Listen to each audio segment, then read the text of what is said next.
Welcome to Life at the Academy, a midshipman-produced podcast that examines how the culture, traditions, and daily life of midshipmen have evolved over time. I'm Midshipman Nels Waranimi, and I'm joined today by Midshipman Calvin Tran. Nels, a question I have for you is, when leaving Luce Hall, have you ever noticed a unique pagoda statue sitting outside the doors? Yes, I have, and I have discovered recently that it has a very fascinating history behind it. It's a history that goes back to the Second World War. In the lead up to the war, there was an ambassador from Japan in Washington, D.C. named Hiroshi Saito. And Hiroshi Saito was very well connected in Washington, D.C. and very popular. When he died, one of his close friends, the president at that time, Franklin Roosevelt, used American naval ships to send Hiroshi Saito's body back to his family. And as a gesture of appreciation, Saito's family in Japan gifted that 13-tier pagoda to the Naval Academy, where it still stands today. That's an incredible piece of history, I think, especially the fact that monument was made during World War II must have had an interesting impact on the Academy culture at the time, especially when you're thinking about midshipmen going outside and looking at a statue that or monument that is reflective of the quote-unquote enemy of the time. I think it raised some really interesting challenges for the midshipmen at the Naval Academy at the time. There's an issue of the Log magazine published in 1942 that actually talks about this challenge that midshipmen were facing. Because I'm sure there are some people even in the community who said, why is the Naval Academy who's fighting the Japanese, why do they have a statue from a Japanese family on the grounds of the Naval Academy? There's just a contradiction there. So the midshipmen at the time tried to answer that question. The editor of the magazine writes that the pagoda is a daily reminder to the midshipmen of what this country is fighting for and against, of the victory which must be won, of the faith of those soldiers and sailors who have paid with their lives that others may live in freedom. It's fascinating how they dealt with that question in their time as well. But Calvin, the aim of our podcast is to look at the history of the culture of the Naval Academy. So why do you think in that context it's important to talk about a statue here on the yard today? I think monuments and statues have an important impact on developing culture within the Academy. Starting from plebe in your reef points, they list out all the statues and the history behind them. And I think that the unique thing about monuments and statues is they really do reveal the values of the time and of what people were thinking of at the time. And it's important for us to examine these statues and understand why they were there, and they help continue that culture and continue the values that were held back then. But Nels, do you know anyone in the yard who is an expert about the history of this pagoda? Actually, I do. Last year, I had the chance to take a History of Japan class with Dr. Pennington, and Dr. Pennington is going to be our guest today. Lee Pennington is an associate professor of history who received his PhD in history from Columbia University. His research training focuses on modern Japan. Professor Pennington specializes in the social, cultural, and medical history of Japan from the 1930s through the 1950s, particularly with regard to how World War II both sprung from and shaped Japanese society. He is also a specialist in disability history. Professor Pennington's first scholarly book was Casualties of History, Wounded Japanese Servicemen and the Second World War. That was published with Cornell University Press in 2015. He is now working on a history of institutional medical care, examining both hospitals and clinics in Japan before, during, and after World War II. With that, here was our interview with Professor Pennington. Joining me today will be Midshipman Peter Shaner.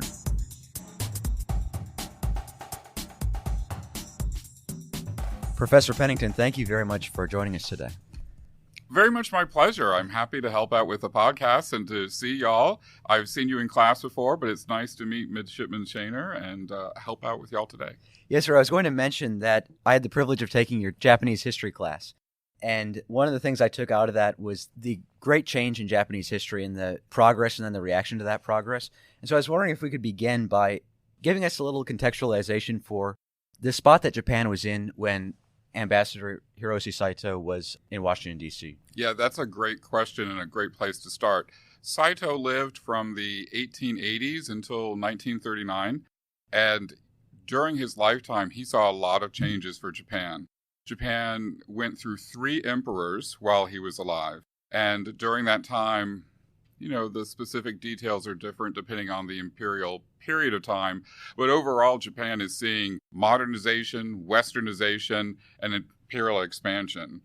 And maybe as a young man or a boy, Saito really had to sort of grapple with issues of modernization, while Japan is becoming more industrialized and organized around a new central government. But certainly throughout his life, westernization was a big concern. Japan went through the Roaring '20s just like the United States, and so there's a lot of modern culture and modern life that's affecting how people act. But as we know, as Japan gets into the 1930s, it's really imperial expansion, the desire to create this new territory for Japan, to carve out an Asia for Asians, as the Japanese will call it. Japan really has big power ambitions. And Saito is a diplomat. He's really having to navigate a lot of the tensions that emerge through those ambitions. I've got two follow-up questions on that. First of all, can you introduce us to Hiroshi Saito, since he is the topic of our episode today?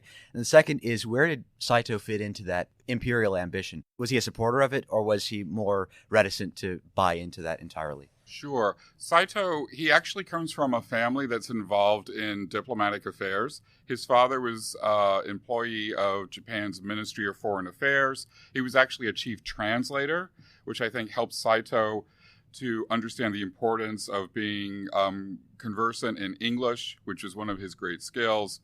Saito comes to the United States in the early 1910s as an attaché in the Embassy of Japan that is located in Seattle. And he really spends this formative 8 years here in the United States, where it helps him to develop his skills as an English speaker, but also to learn how to interact with Americans, who are particularly interesting sort of people. Saito becomes incredibly conversant in English, and he picks up lots of slang. He knows how to speak and sound like a Native American, if we could say that. He also picks up American social habits. He plays bridge. He plays poker. He's a master at ping pong. You didn't want to go up against him. He starts drinking American whiskey. He smokes American cigars. He really is becoming very conversant and understanding of American ways. He has a role to play in a number of important political developments of the 1920s and 1930s. He's involved in the Washington Naval Conference in the 1920s. Even before that, he's at the Paris Peace Conference at the end of World War I. He goes to London as part of the Japanese attachment to the London Naval Conference. So he's all over the place, and it's really his language skills that are helping him out. He finally comes back to the United States, where he serves as a consul general. He becomes an ambassador to the Netherlands, and from there he is posted as the ambassador to the United States, which is a position he starts in 1934. So he has the chops. He has the skills necessary to be a master negotiator. And the challenge he's going to find is the United States he first encountered in 1910, particularly with its relation to Japan, is very different from what's happening in the 1930s. And Saito is going to be really in the thick of a lot of political negotiations between these two governments. Professor, was he a supporter of those changes that were taking place in the Japanese government at that time? I think Saito was a very good government employee. He took his orders, he sold them to the American people, meaning the ambitions and the plans of Japan. He remained critical in an intellectual sense, but I'm not sure about necessarily his attachment to the assertive military ambitions of Japan. That said, he's really not in a position to comment on that. What he needs to do is to present to the American people, once he's ambassador, the position of Japan, and to do his best to facilitate Japan's position with regard to the United States and the world that it's seeking to expand into. Professor Pennington, Ambassador Saito is known for indiscreet diplomacy. Can you tell us more about that? Saito was a robust character. When he was first here in the United States, he clearly understood the importance of making connections and forming networks. And believe it or not, when he's here in the 1910s, one of the people that he forms a professional, friendly relationship with is someone you might have heard of, Franklin D. Roosevelt.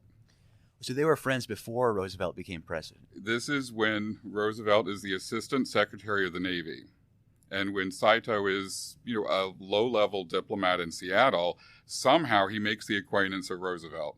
And I'm not going to say that they were close friends, but they were friendly enough that Roosevelt will continue to respect this friendship and to recognize Saito as a trusted individual once the 1930s roll around. So by the time Saito is becoming ambassador, he has these really useful connections that he's made. And so he's not shy to build from those, but also to form new relationships that are going to help him politically when he's living in Washington, D.C. In addition to person-to-person political and professional relationships, Saito understood the importance of using the mass media to help him to convey to the American public Japan's plans and objectives. And I think these days we don't, at least it seems to me, we don't as often read diplomats' views in the popular press. But what Saito did during the 1930s is he wrote on a variety of topics, ranging from Manchuria to Commodore Perry's visit to Japan in the 1850s, to even the cherry blossoms that are found in Washington, D.C.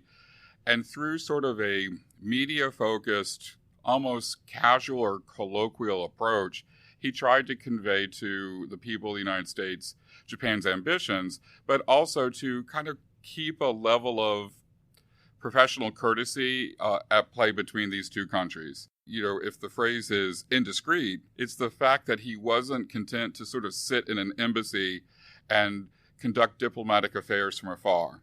He interacted with people in Washington, D.C. From everything I've read, he was a very popular diplomat. He ran through many of the ambassadors' circles. He hosted dinner parties. He knew lots of folks. But also he reached out beyond Washington to speak to the people of the United States through the mass media, which was, at the time, the print media, probably the easiest way for him to communicate with them. So he was not a shy diplomat. And as such, I think when he passes away, the response in Washington, D.C. is rather touching because they recognize him as an embedded member of the community. And I think as well, throughout the United States, if news reached certain people of the death of Saito, they would recognize him as a public figure in Washington, D.C. Professor, was that unique among diplomats of the time to act in that way, or was it more common back then? That's a good question. I think probably a lot of the diplomatic policies taking place in the early 20th century were really driven by character and by personal relationships. So I think Saito fit into this sphere. Whether or not he was atypical, that's something we might have to ask more historians of the day for their opinions on it. But he seems to be, to me, a bit atypical in what a Japanese diplomat may have acted like. Professor, would it be fair to say that while Saito was ambassador in Washington, D.C., during that time, the Japanese and American relationship was slowly deteriorating? Is that a fair characterization? Absolutely. In 1931, Japan's military is going to invade Manchuria, which is to the north of China proper, and carve away territory to create a puppet state known as Manchu Kuo. This is going to lead to increased tensions between Japan and other countries. Japan will drop out of the League of Nations, which it had been a very active member of. And in 1937, the situation is going to worsen for Japan diplomatically and in an international sense when war breaks out between China and Japan. Now, that's a regional war, and it leads into the Second World War. But some really unfortunate things happen in the 1930s. They're going to affect the U.S.-Japan relationship. Most notably, in December of 1937, Japanese air forces are going to bomb a U.S. Navy ship in the Yangtze River. This is operating in the war zone that now exists in China. And this is going to cause a major uproar between the United States and Japan. And it's Saito who's going to have to negotiate and sort of calm the tensions between the two countries. The U.S. ship is there to protect American lives and properties in China, where the fighting is breaking out. And in the course of those actions in the Yangtze, it's going to become the target of Japanese air forces. And Saito, he's going to have to explain the situation. He's going to have to apologize. He's going to assure the American public that Japan is going to guarantee the safety of foreigners in China. So he really becomes involved in some of the tensions that are emerging between the United States and Japan in the late 1930s, which we know now will develop into war by the time we get to the early 1940s. This may be too specific of a question, but who is his primary counterpart in Washington, D.C.? Would he speak directly with President Roosevelt? He's not speaking directly to Roosevelt. He's speaking to other ambassadors. He's speaking to the U.S. State Department. Particularly, there's a Far Eastern section in the State Department. So he is communicating to the government of the United States. At the same time, he's communicating to the American public through these written statements in journals and magazines. But even though he's made this connection with Roosevelt during the early part of his career here in the United States, he's likely not having much direct interaction at a professional level with the president. But then again, he may be seeing him and speaking with him more casually when the political actions in D.C. turn into social actions as well. Professor, Ambassador Saito died on February 26, 1939. Can you explain how his remains were returned to Japan? This is a very interesting story. In 1938, Saito is diagnosed with tuberculosis, and he seeks treatment for that here in the United States. But the conditions worsen pretty quickly, and TB is really going to weaken him during 1938 and into early 1939.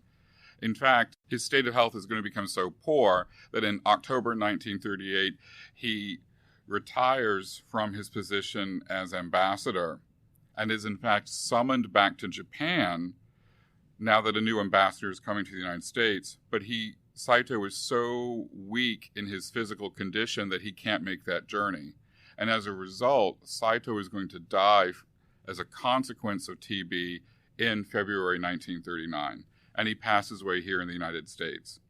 Interestingly enough, this sparks from both sides of the Pacific this moment in which the two sides think, hey, we could do something to help smooth over and perhaps improve relations between the United States and Japan. And as far as I know, what happens is the Japanese ambassador to Great Britain starts laying these hints to the American ambassador in London about wouldn't it be good if there was some sort of action or activity that would help to improve goodwill. And it seems like the U.S. ambassador in London doesn't pick up the hint. But at the same time, here in the U.S. State Department, in that Far Eastern Division, officials there come up with the idea of repatriating Saito's remains to Japan aboard an American warship, which is something that's usually reserved for an individual who is of higher level politically than an ambassador. And this suggestion makes its way to guess whom? Then President Roosevelt, who readily thinks that this is a great idea and who directs the U.S. Navy to send Saito's remains back home to Japan. The government of Japan responds positively to this, and in early March, the U.S. Navy directs the USS Astoria, which is a 10,000-ton, 600-crew heavy cruiser, to repatriate Saito. And after preparations take place in Norfolk, on March 16th, the Astoria drops anchor in the Severn River near the Naval Academy, and on the 18th, so 2 days later, under the eyes of Saito's widow and his two daughters, who were living in Washington, D.C., Saito's ashes are taken from the Naval Academy grounds to the Astoria, which then sets off on a month-long journey to Tokyo Bay via the Panama Canal and Honolulu to return Saito to his homeland. And in Tokyo, Japan's government has been planning this welcome reception for the Astoria that it believes will help to demonstrate the goodwill of the Empire of Japan towards the United States and to other countries. The Astoria arrives in Tokyo on the 17th of April. It anchors off the shore of Yokohama, stays there for 10 days, and Saito's remains are promptly taken from Yokohama to Tokyo, where a Buddhist internment ceremony is going to happen at a major temple in Tokyo. During this time, crew of the Astoria is wined and dined in Japan, with the sailors visiting sightseeing attractions, while they've been warned to be on their best behavior, particularly because U.S.-Japan relations still remain rather tense.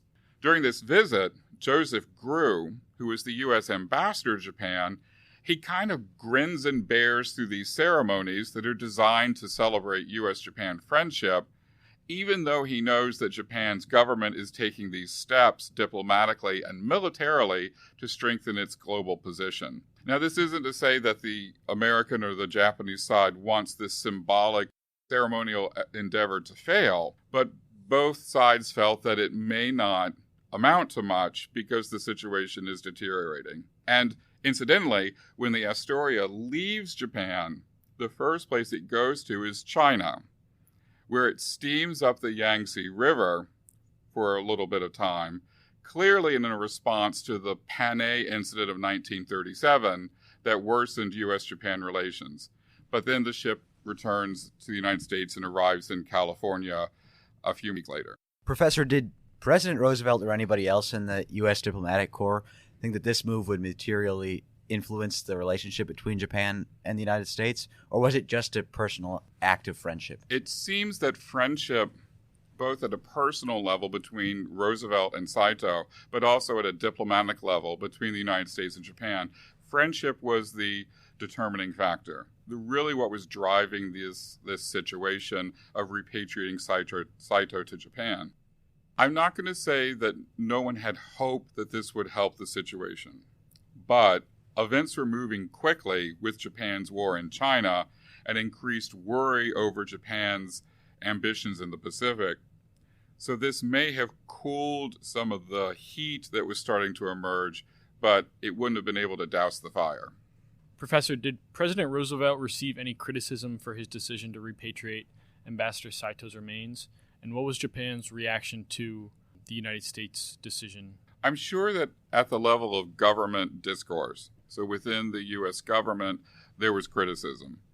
Diplomats and politicians and staffers would have seen this as a pretty transparent move to try to smooth over the worsening relations between the two countries. At a popular level, I'm sure it was couched in the media of the day as a great symbol of the friendship across the Pacific. Roosevelt might have been criticized for his enthusiasm to repatriate his friend's ashes, but it's likely that Roosevelt himself heard much direct criticism from the public, and if it was coming from the government itself, the U.S. government, that criticism would have been muted. Within the State Department, certainly there was a lot of discussion that this may not go anywhere. And even within the Japanese government, there's recognition that this was a symbolic move, but it may not be a very successful diplomatic move. Again, there were high hopes, and there certainly was criticism, but I bet Roosevelt himself remained a bit out of and above the fray that emerged. How did the Naval Academy receive the stone pagoda that is currently displayed outside of Luce Hall? That's a great question. So we know that Saito has passed away in early 1939. Into the summer, his remains are repatriated. His family returns to Japan, not on the U.S. warship, but his family repatriates to Japan. In October of 1940, Saito's family, as a sign of appreciation for the repatriation of Saito's remains, is going to gift to the United States, particularly the Naval Academy, the 13-tier stone pagoda that currently sits outside of Luce Hall. So it's a token of appreciation for the repatriation. And notice the date. It is happening before the onset of World War II, at least the American War in December 1941. So this is a move that takes place before the situation truly deteriorates, but also it's a private act. It's from Saito's family to the U.S. Navy. Certainly the government of Japan would have facilitated that and encouraged it, but the gift itself was a private gift to the Naval Academy. Now, Professor, is it correct that this pagoda was displayed on the Naval Academy grounds during World War II? It was. It's a bit questionable, at least in my mind, if it was always outside Luce Hall. For example, I have here with me a 1941 guidebook to the Naval Academy that includes a map of the grounds and a list of memorials and monuments, names of the buildings, and the Saito Memorial is not included. Now, granted, the memorial might have arrived again in October 1940 and not been put up by the time this 1941 pre-Pearl Harbor guidebook was written, but it's not here. However, I also have with me an October 1942 issue of the Log, which is published here at the Naval Academy. And the cover photograph shows the Saito Memorial sitting right outside Luce Hall in its current location. So it was here during the war years, and midshipmen didn't know what to think of it. They recognized it was gifted to the Academy before World War II, but even so, it's regarded as sort of a thumb in the eye of the U.S. Navy because of the worsened situation now post-Pearl Harbor. And to add to the situation and even worsen it even further, the USS Astoria is going to be sunk by the Japanese Navy in August of 1942. So the ship that carried the remains to Japan is now a casualty of the war between the United States and Japan. And so this issue of the Log, it has a cover photograph, and it has a statement about the memorial, which is a bit terse and not very detailed, but it's certainly very cool. So according to this official publication, if we can call it that, we know that the memorial was here, but we know that midshipmen didn't care so much for its presence, particularly because of the war situation between the two countries. And I know I've seen in other places that midshipmen of the day in the 1940s would refer to the memorial as the FU Memorial because of what had been happening between the U.S. Navy and Japan after Pearl Harbor. That's interesting. I remember from your class talking about World War II, the racialization of the war that began to take place and the anti-Japanese sentiment that existed in the United States. So to have on the Naval Academy grounds a statue of the man who represented the very government that would attack U.S. Navy ships on Pearl Harbor, it's a fascinating contradiction. It is. And what's interesting about this October issue of the Log, which midshipmen can find in the library here at the Naval Academy, is in this description, there's this very curious little phrase calling the memorial, quote, a little corner of Japan conceived in peace, end quote, that is here at the Naval Academy. So again, I think on a everyday sense, midshipmen referred to the memorial in certain ways and didn't care for it. But at the same time, there is recognition that it represents a moment when U.S.-Japan relations were peaceful and positive, or as positive as they could be, and therefore we don't see, for example, the memorial demolished or moved or even defaced, I don't think, by midshipmen, because it was created at a moment before the relationship between the two countries went south. Professor, what does the choice to display the pagoda over 70 years after it was received tell us about the culture of the United States Naval Academy? I like to think that it says that it's important to forgive. Not forget, per se, because this war is such a war, particularly for the U.S. Navy. But 70 years later, 60 years later, 50 years later, it does, in my mind, represent the fact that even though this moment of tension exploded between the two countries, Japan and the United States, to say nothing of Japan and the world, time helps us to heal. It helps us to maybe better understand the motivations that lead to conflict, and maybe not forget the conflict or forget that it took place. But the monument, to me, it helps to indicate the lasting, enduring, and overwhelmingly positive relationship between Japan and the United States that certainly exists today, but I think really characterizes the long history of U.S.-Japan relations. And so the monument, the Naval Academy, Japan, the United States, the world, all weathered tough times. But the memorial itself, because it's both standing and standing at the Naval Academy, it really shows that not just American and Japanese relations, but U.S. Navy and Japan relations really are integral. They're resilient. And by having the monument here, if it is, quote, a little corner of Japan conceived in peace, end quote, great that it's located on U.S. Navy property. Professor, the monument is currently outside Luce Hall, which is dedicated to the study of leadership and ethics. Is there any particular lesson beyond what you said about forgiveness that the pagoda could continue to symbolize for midshipmen as they begin their careers in the Navy or Marine Corps? I think tied to perhaps the ethos and the actions of Hiroshi Saito, always have hope. Even though times might get dark, times get tough decisions have to be made. If someone approaches problems in a hopeful manner, sometimes solutions will readily present themselves. Now, sometimes we have to work at those solutions, and sometimes eggs and necks get broken, unfortunately. But even so, the monument to me, it's a hopeful monument. And it's one that demonstrates appreciation for the good relations between two countries. So hopefully, if midshipmen learn about the memorial, it can inspire them to be a hopeful memorial here, but also to demonstrate that even though times may be tough for a period of time, times also turn around. Professor, we'd like to conclude with this segment about your personal experiences at the Naval Academy. So let's turn over to you, Peter, for the first question. Professor, what values have you sought to instill in midshipmen through your teaching and advising, and how has that changed over time?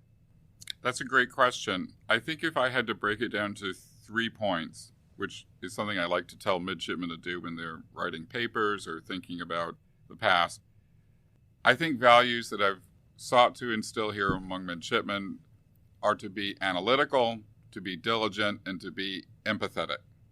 And in the courses I teach, which focus on Japan or East Asia, I like to give a lot of primary source materials drawn from that corner of the world that really challenge midshipmen to think about what's being said, to think about what might be being said, but to always use a critical, analytical eye to better understand what these traces of the past are telling us.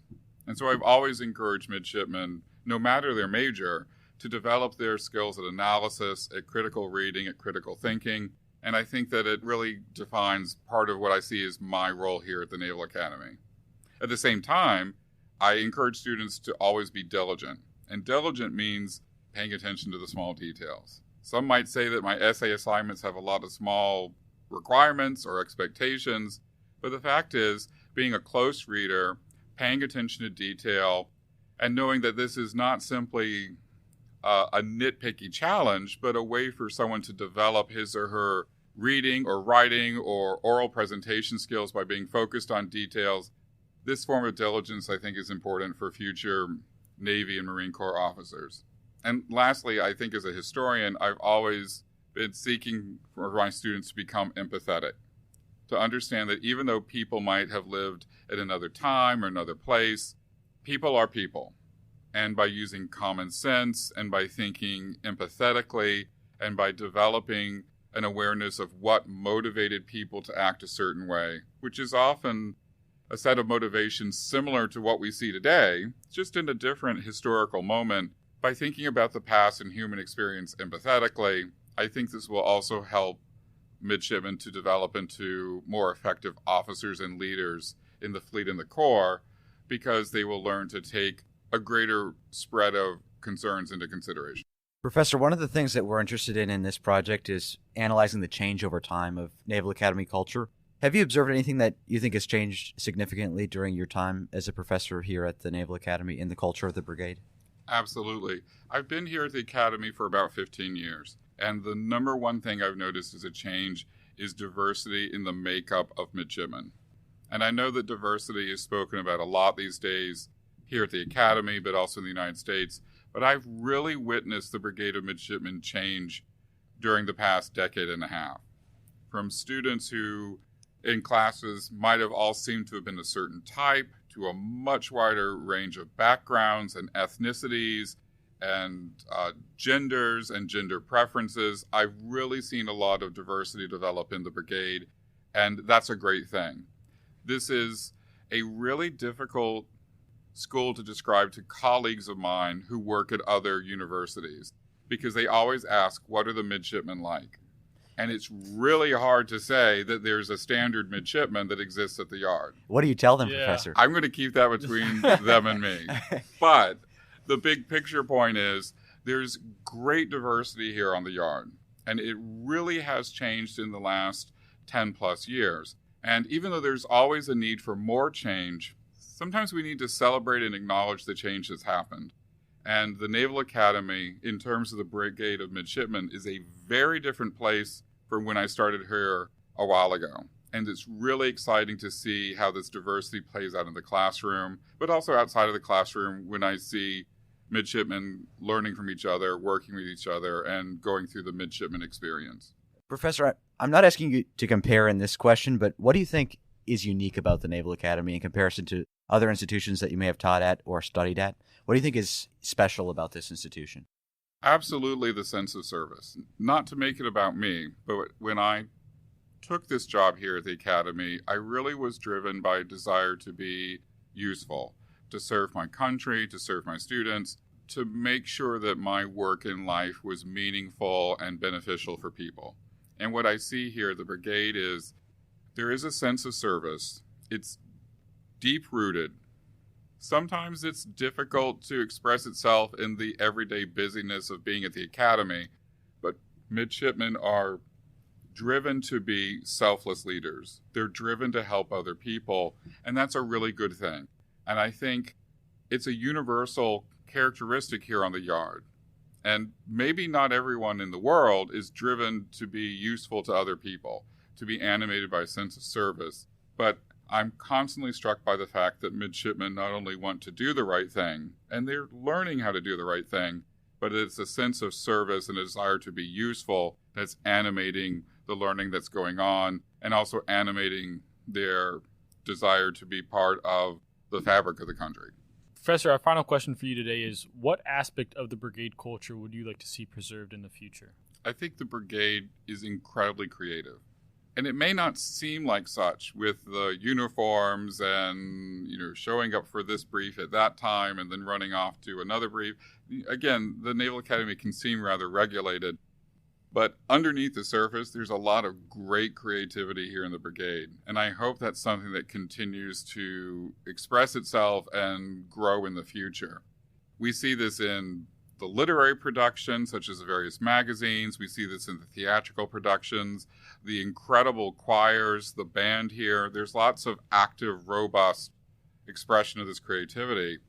But what we professors and instructors also see, and I hope coaches and other staff members here see this as well, is the great expression of creativity that happens in a smaller scale.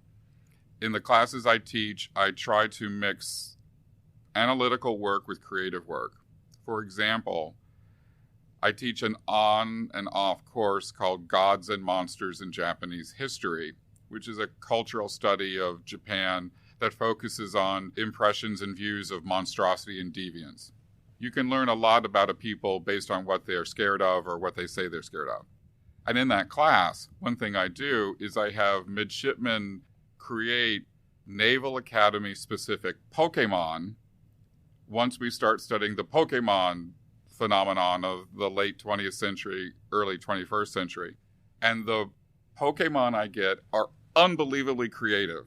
It's like once you open up the doors, midshipmen, they will push all this creative content at you. And I just worry sometimes they don't have an opportunity to express themselves as creatively as either we would like or they would like. But even so, there's a lot of creativity here in the yard, and it's very funny creativity, which is a good thing too, because you got to roll with the waves. But hopefully one thing that the brigade will continue to have is a sense of creativity, a sense of the importance of creativity, and even if it's in an official sense or an organized sense, like a band or a choir or a play, that's great. But bring that creativity to the classes as well. The professors really love seeing it. Professor, this has been an absolutely fascinating discussion. We can't thank you enough for taking the time to talk with us. Thank you so much for being here. Very much my pleasure. I look forward to seeing you in my Japan classes very soon.